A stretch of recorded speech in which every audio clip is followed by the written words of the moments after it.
El 10 de mayo de 2021 se cumplieron 150 años de fundada la Academia Colombiana de la Lengua. Con motivo de ese aniversario, se realizó una sesión de la Academia presidida por don Juan Carlos Vergara Silva. En ese acto participaron don Santiago Muñoz Machado, presidente de la Real Academia Española, y don Francisco Javier Pérez, secretario de la Asociación de Academias de la Lengua Española, ASALE. Fue una celebración sobria y muy sencilla, porque el país y el mundo estaban bajo la grave amenaza de la pandemia del coronavirus, que ahuyentaba a los ciudadanos de cualquier acto público. Durante el presente año de 2023, por quebrantos de salud del presidente titular, ha sido encargado de la dirección de la Academia el vicepresidente de la institución, don Eduardo Durán Gómez, tal como lo ordenan los estatutos. El presidente encargado ha propuesto que en el curso de este año se publiquen 3 libros en los que se haga un reconocimiento a la Academia por el invaluable aporte que ha hecho a la investigación científica de la lengua española en su siglo y medio de existencia. Uno de esos libros es una muestra antológica de discursos y escritos de académicos de esta venerable institución. Los otros 2 libros están destinados a exaltar la vida y obra de 2 personajes de las letras colombianas que han trascendido las fronteras geográficas de la nación. Álvaro Mutis, en los 100 años de su nacimiento, y Julio Flores, en el centenario de su fallecimiento.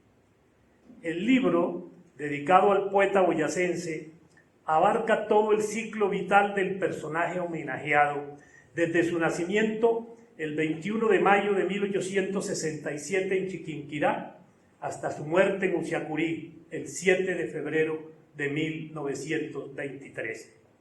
En esta antología hemos seleccionado los más importantes libros y escritos sobre la vida y obra de Julio Flores, varios de los cuales ya no se encuentran en las librerías ni en las bibliotecas familiares.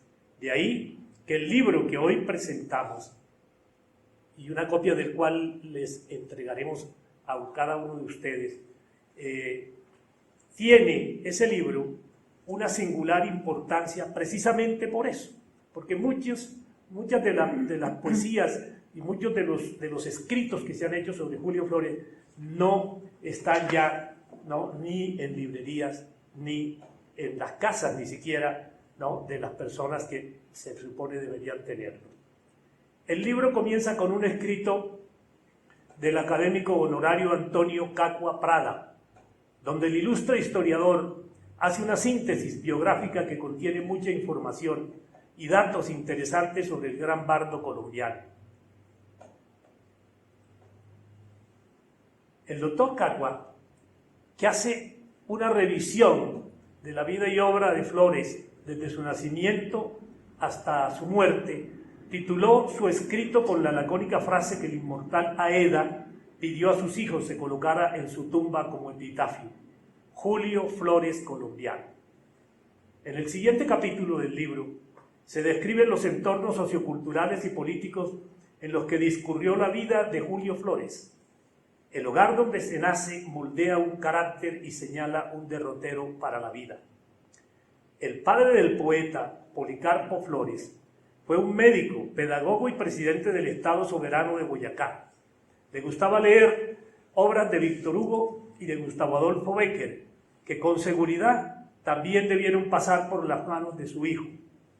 En el hogar de Julio Flores se mezclaban la ciencia, la pedagogía y la política, y lo que allí aprendió suplió en gran medida el no haber pasado por unas aulas universitarias.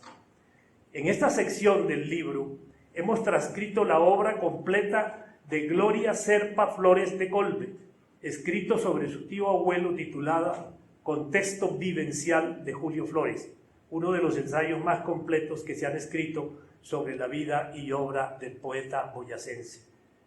Uno de los capítulos más interesantes de la obra que hoy presentamos es el relacionado con la evolución de la mirada crítica a la obra de Julio Flores, donde se recogen artículos, ensayos, prólogos y párrafos de intelectuales y hombres de letras que se han ocupado de la vida y obra del poeta boyacense, como Tomás Carrasquilla, Rafael Maya, Aurelio Martínez Mutis, Baldomero Sanín Cana, Carlos Arturo Torres y Eduardo Carranza.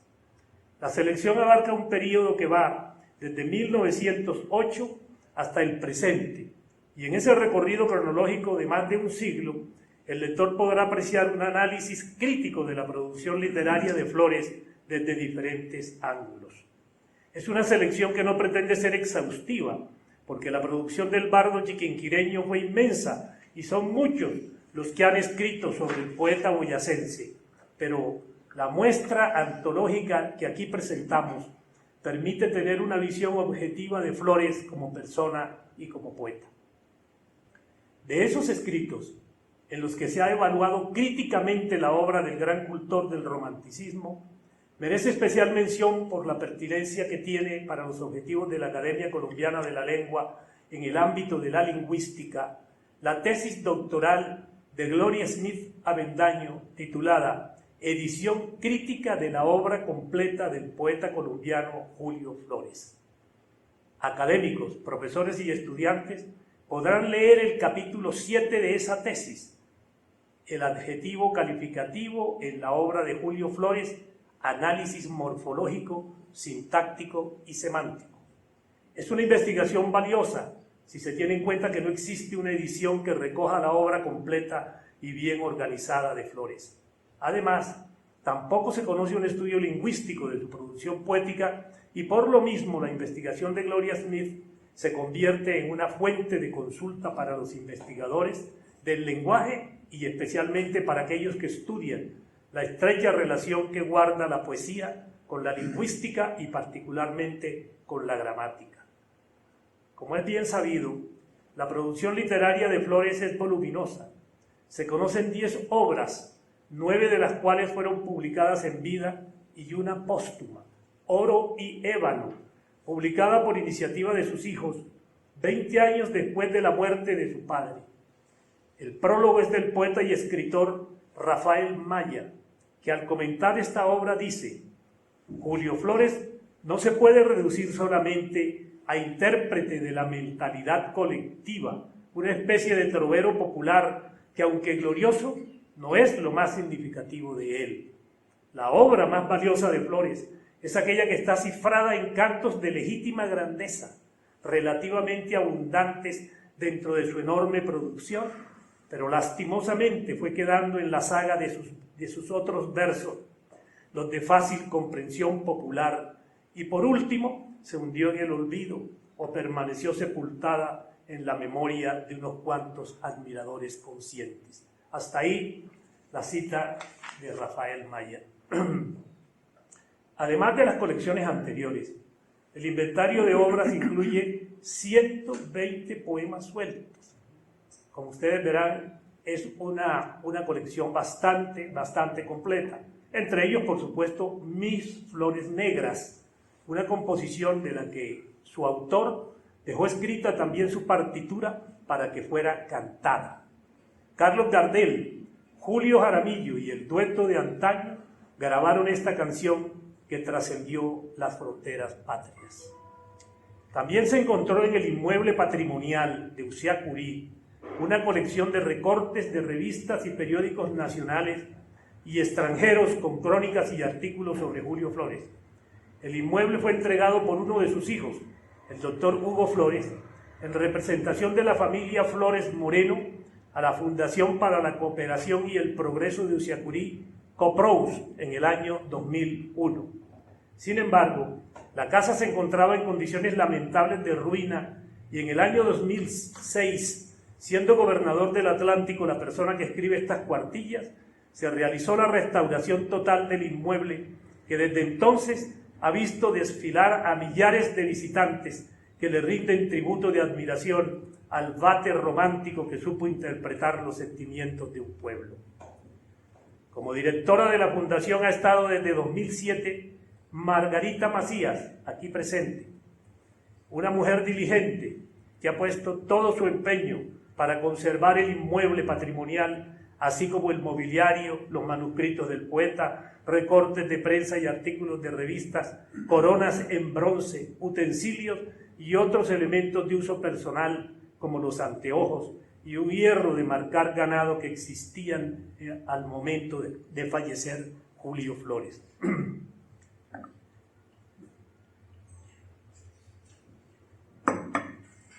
En el apéndice del libro se pueden apreciar copias fotográficas de algunos de los manuscritos y recortes de prensa hallados en la casa de Usiacurí, donde el poeta vivió sus últimos 13 años, así como del texto de un poema inédito, Amor Mío, pues no se ha encontrado en ninguna publicación y por lo mismo tiene un gran valor presentarlo en este libro de homenaje al gran bardo nacional.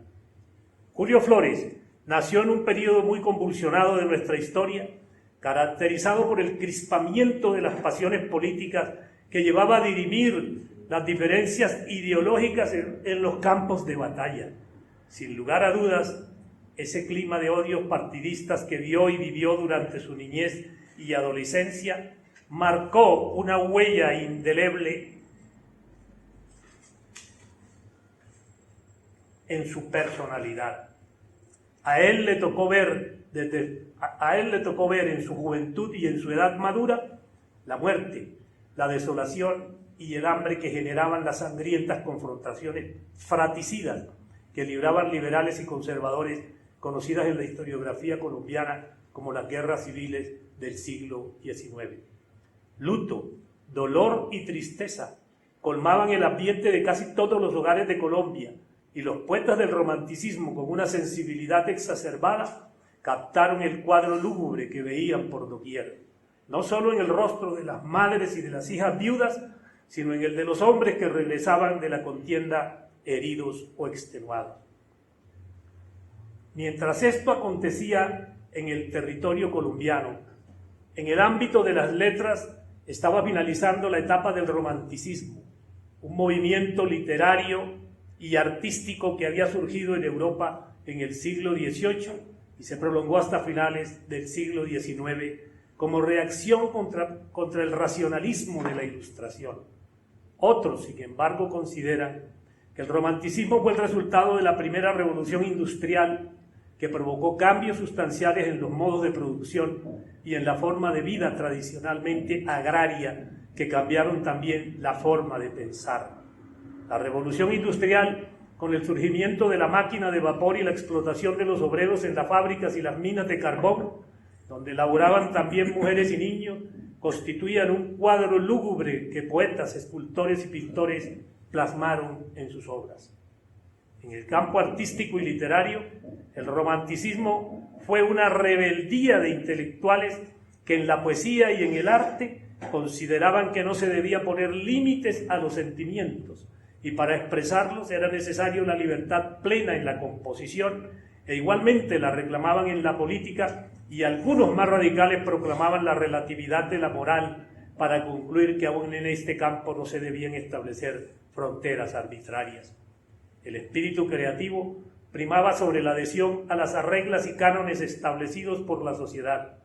Frente a las circunstancias de horror que suelen presentarse en el mundo real, los románticos tratan de escaparse de la realidad que los abruma y angustia, pero casi nunca lo logran. Por eso se tornan introvertidos y taciturnos y con frecuencia sienten angustia existencial cuando ven la vida como un problema sin solución, actitud que lleva a muchos románticos al suicidio. La vida de Julio Flores transcurre en el momento histórico en que el romanticismo se estaba extinguiendo.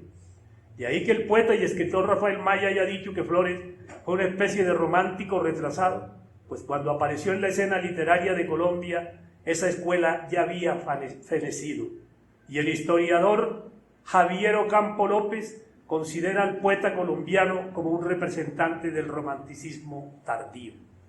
En efecto, desde finales del siglo XIX ya era evidente el surgimiento en Hispanoamérica de otro movimiento literario conocido como modernismo. Los cultores de este género exploraban lo exótico, evocaban personajes mitológicos y hacían gala de una riqueza en el léxico caracterizada por el uso de galicismos y helenismos. Se apartaban de las rimas métricas de la retórica tradicional y usaban el verso libre. En los vuelos de su imaginación se trasladaban a continentes lejanos y veían camellos exhaustos y sedientos caminar por los desiertos de Nubia, mientras Julio Flores veía la dolorosa y trágica realidad nacional con su gente sedienta de paz y de justicia. Esa tragedia que ensangrentaba a una nación la vivió Flores en su propia casa, cuando veía a su hermano Leonidas, a quien tenían que suministrarle diariamente un opioide para calmarle los dolores que le producían sus heridas de guerra. En literatura, el modernismo representaba una ruptura con las corrientes existentes y buscaba imponer nuevos patrones estéticos en el ámbito de la poesía. Uno de sus mayores exponentes fue el nicaragüense Rubén Darío, cuyo poema Azul, escrito en 1888, se convirtió en modelo de la nueva corriente literaria. Una de las formas que adoptó el modernismo fue el parnasianismo, un nombre que evocaba el monte de la Fósida donde moraban Apolo y las musas, de tal manera que la nueva corriente literaria agrupaba a poetas en un Parnaso contemporáneo,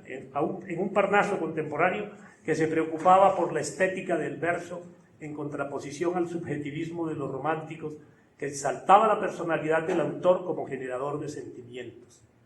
Para los parnasianos, un poema era una labor de orfebrería lingüística y en ese afán sacrificaban un mundo por pulir un verso, algo que importaba muy poco a los románticos, que expresaban sus sentimientos de amor, dolor, tristeza o decepción de manera patética o dramática sin reparar en el preciosismo de los versos. Otra de las formas que adoptó el modernismo fue el simbolismo, una corriente literaria que nació en Francia de la mano de escritores como Stephen de Mallarmé, Paul Verlaine y Charles Baudelaire, cuya característica principal era el uso de metáforas e imágenes en la composición poética, con la convicción de que esas formas estimulaban la imaginación y permitían ver el mundo ideal que se esconde debajo de la realidad observada. Los simbolistas buscaban inspiración en lo fantástico y espiritual, y en esa búsqueda es la poesía la que estimula los sentidos. Por eso le daban más importancia a la musicalidad de la palabra que a la métrica formalizada.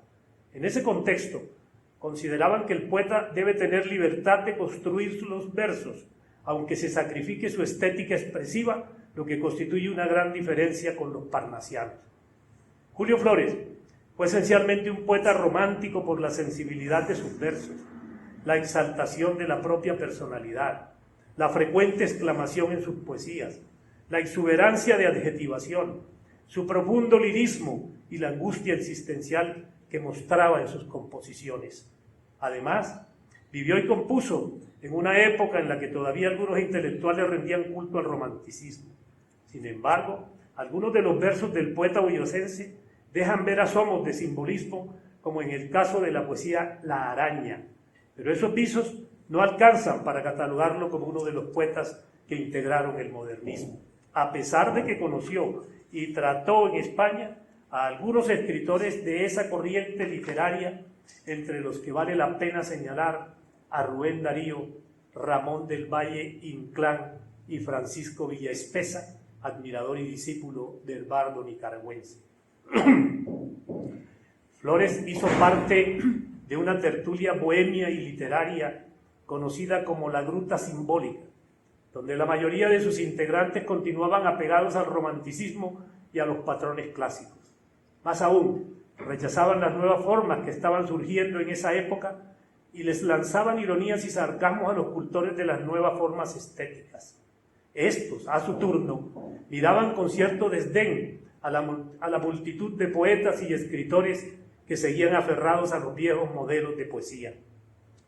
La gruta tenía muy poco de simbólica, y su nombre surgió de una burla disimulada, luego de un escrito que escribiera Luis María Mora titulado De la decadencia y el simbolismo, donde criticaba con dureza al grupo de intelectuales que integraban Baldomero Sanín Cano, Guillermo Valencia, Ricardo Inestrosa Daza y otros que en el fondo eran más parnasianos que simbolistas. En los primeros años del siglo XX, ya Flores era reconocido internacionalmente y varios de los libros que contenían poesías de su autoría fueron publicados en países de Hispanoamérica. Flores tuvo que salir del país en 1905, perseguido por el nuevo régimen instaurado en 1904, el de Rafael Reyes, y se dirigió a Caracas, donde se publicaría su primer libro en el exterior. Siguió luego a Nicaragua y estuvo allí hasta mayo de 1906. En El Salvador, desde junio hasta agosto de 1906. En Honduras, en enero y febrero de 1907. En Costa Rica, entre marzo y mayo de 1907. Y en México, de junio a agosto de ese mismo año.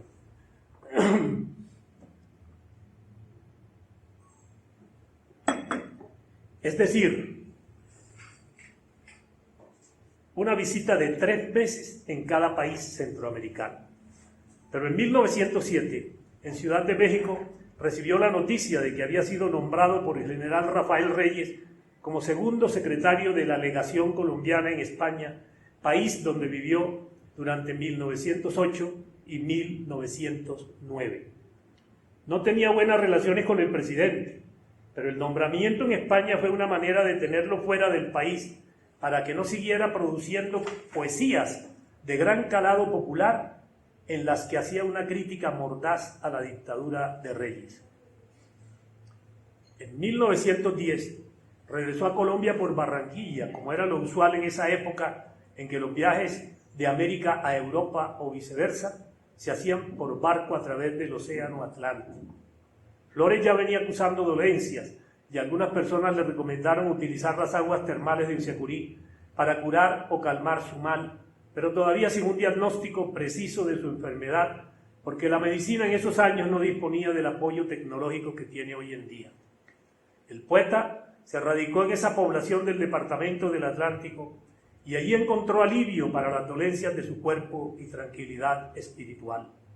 Ese ambiente campestre y pastoril era el mejor estímulo para el renacer de las fuerzas creadoras de su espíritu y del amor, el más fecundo de los sentimientos del ser humano. En Usiacurí se enamoró de una joven de 16 años, Petrona Moreno, con la que tuvo 5 hijos, a los que amó entrañablemente. 10 años después de su arribo a ese paraje bucólico, empezó a padecer de una enfermedad que por los síntomas algunos médicos han llegado a concluir que se trataba de un cáncer. La vida terrenal del poeta, cuyos versos hicieron vibrar las fibras más íntimas del alma popular, estaba llegando a su fin. Fue coronado poeta nacional el 14 de enero de 1923 por decreto del presidente conservador Pedronel Ospina, y esa merecida exaltación causó un júbilo en todo el territorio nacional, pero especialmente entre la gente del Atlántico, que siempre le brindaron un cálido afecto caribeño. 3 semanas después de su coronación, moriría rodeado de su mujer y de sus hijos, y acompañado por el afecto y la gratitud de una nación que lo admiraba porque había sabido interpretar sus sentimientos. Julio Flores fue criticado y elogiado como poeta. Algunos de sus críticos llegaron a decir que muchos de sus poemas parecían estar en obra negra por el descuido que se notaba en sus composiciones. Esta crítica podía tener cierta validez, explicable por el número impresionante de poesías que compuso, ya que pocos poetas han tenido una producción tan fecunda como Flores.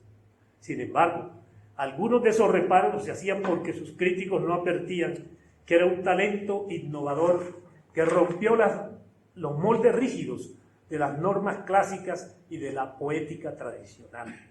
Sus versos se caracterizan por una métrica libre, con estrofas que podían tener un número diferente de versos y a su turno los versos un número variable de sílabas. Aurelio Martínez Mutis dice que Flores inventó el soneto de 3 cuartetos y 3 tercetos, pero fue también innovador en el uso del lenguaje y en el manejo literario de la lengua española, especialmente por la manera como aprovechaba la plasticidad morfológica y sintáctica del adjetivo para construir metáforas o transformarlo en sustantivo pluralizándolo. Sus adversarios políticos lo calificaban de inculto, porque no había pasado por una universidad, apreciación que constituía una crítica muy endeble, porque la cultura de una persona no depende únicamente de un grado universitario. Si así fuera, ¿qué se podría decir entonces de un poeta como Álvaro Mutis, que poseía una vasta cultura sin haber pasado por una universidad y ni siquiera haber terminado sus estudios de bachillerato? Más aún, en el Colegio Mayor del Rosario, donde cursaba sus estudios, el estudiante bogotano le contestaba a Monseñor José Castro Silva cuando le llamaba la atención por su bajo rendimiento académico, que tenía muchas cosas que leer y no podía perder el tiempo estudiando. Eso decía Mutis. Mutis fue galardonado con los premios más importantes de las letras españolas. El Premio Príncipe de Asturias, 1997. Premio Reina Sofía de Poesía, 1997 también. Y el Premio Cervantes en 2001. La mayor parte de la cultura la adquirió leyendo, y casos como este hay muchos en el mundo que contradirían la infundada apreciación de medir la cultura de una persona por la obtención de un título universitario. También hubo críticas a la calidad de la oda que le compuso a Víctor Hugo, a quien admiraba desde su adolescencia en Chiquinquirá. Por supuesto, esa composición poética no es un modelo de perfección, pero se debe tener en cuenta que fue compuesta a los 16 años, una edad a la que los poetas famosos todavía no han empezado a producir cosas notables. Muchos de los juicios negativos sobre la obra de Flores obedecían más a inquina política que a razones bien fundadas. El poeta utilizaba sus versos para lanzar dardos hirientos a los gobernantes conservadores y también para soliviantar a las masas liberales contra ellos.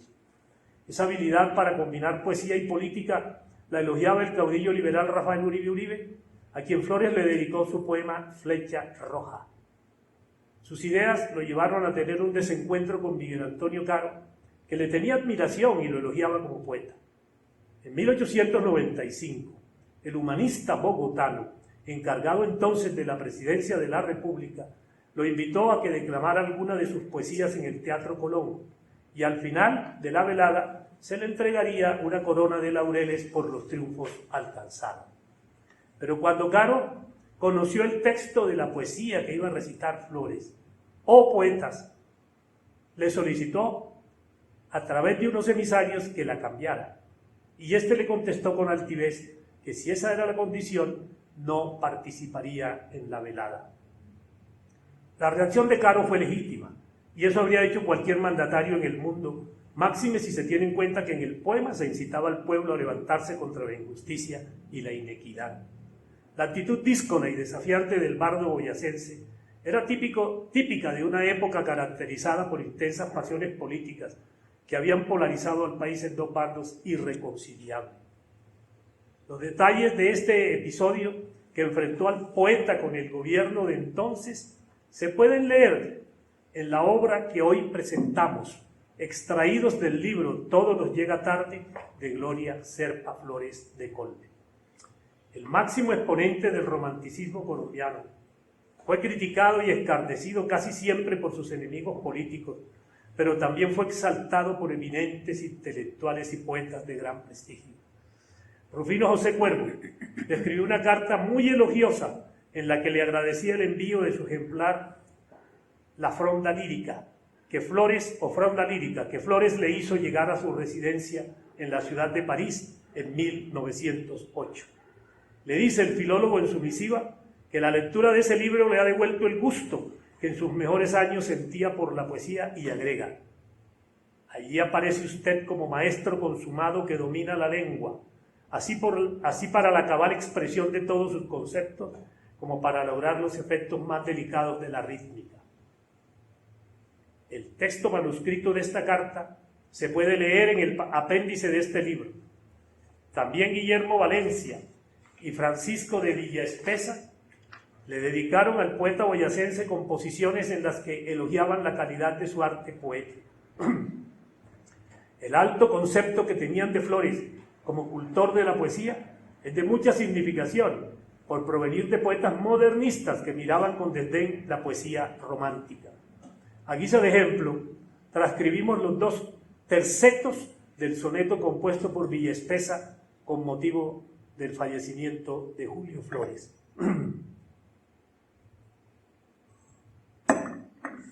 Dice así Villa Espesa: oh poeta sin vanos oropeles, procuras que en tus versos se perciba la heroica sangre de tu herida abierta, y escultor, con tus líricos cinceles, tallas almas en flor, en carne viva, y no cuerpos sin alma en piedra muerta. Igualmente transcribimos el primero y último cuartetos del poema que compuso Guillermo Valencia para despedir a su colega de lira y musas. Hermano en el dolor y en el laurel de Apolo, llega a mí o llegan a mí los ecos de un himno alborozado. Te aclaman, no sonríes, te cercan y estás solo, como un ciprés en medio de un islote olvidado. Tú que temiste un día, tras de la lid sangrienta, no doblegar tus sienes al paso del laurel, alégrate, el más dulce blasón que da la gloria es tuyo, te han ceñido 1000 manos de mujer. Otro concepto que merece ser traído a colación es el de Emilia Pardo Bazán, que se refirió de manera elogiosa a la poesía de Flores, como se puede leer en la nota manuscrita que se encontró en uno de los álbumes del poeta. La señora Pardo Bazán fue una crítica literaria y poetisa afamada, además precursora del naturalismo en España, un movimiento que nació como reacción al romanticismo. De ahí que su opinión tiene mucho mérito cuando se trata de juzgar a Flores como poeta. En la nota le decía: la condesa de Pardo Bazán agradece mucho al señor Julio Flores el envío de sus preciosos poemas. Son realmente muy hermosos y me gusta mucho el de La araña. Y finalizo esta intervención con un comentario de Gabriela Mistral sobre Julio Flores, que es muy valioso, no solo por provenir de una galardonada con el Premio Nobel de Literatura, sino de una persona alejada de los fanatismos partidistas que nublaron la razón de algunos de los críticos más mordaces de Flores. En una entrevista que le hizo el periodista Humberto Soto, la distinguida educadora chilena dijo: Colombia, la tierra del talento y de las letras, yo siempre he sentido una gran admiración por ese pueblo, sus poetas y sus hombres ilustres que me son familiares, los leo frecuentemente. Leo a Guillermo Valencia, leo a Julio Flores, a Silva, a todos los he leído y los leo, especialmente a Julio Flores.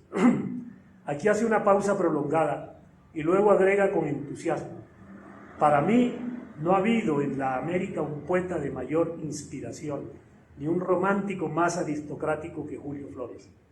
Cada estrofa suya vale por un poema. Su rima es delicada y sencilla. Conocía y sentía el mar como pocos. Vea usted, yo conocí el mar antes de ir a sus playas y lo conocí en los versos de Julio Flores, así que cuando realmente pude conocerlo, ya no me causó mayor admiración. Muchas gracias.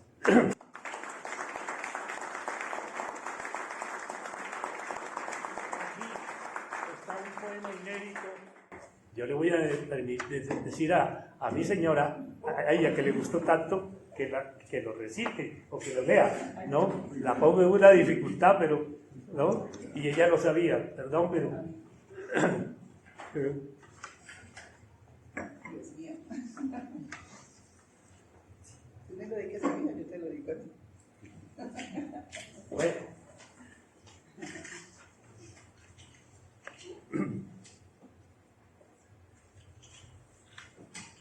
Amor mío, cerca de un tronco senil, sin un rastro de verdor, su cáliz abrió una flor una mañana de abril. Lleno el tronco de pesar, miró la flor a sus pies, la miró mucho y después se puso el tronco a llorar. Y su llanto bienhechor cayó en el cáliz vacío y fue el único rocío que al nacer tuvo la flor. Y la flor, agradecida, un beso al tronco le dio, y el tronco reverdeció, porque un beso da la vida. Soy el tronco secular que llora sobre ti, flor. Devuélveme mi verdor, no me hagas tanto llorar.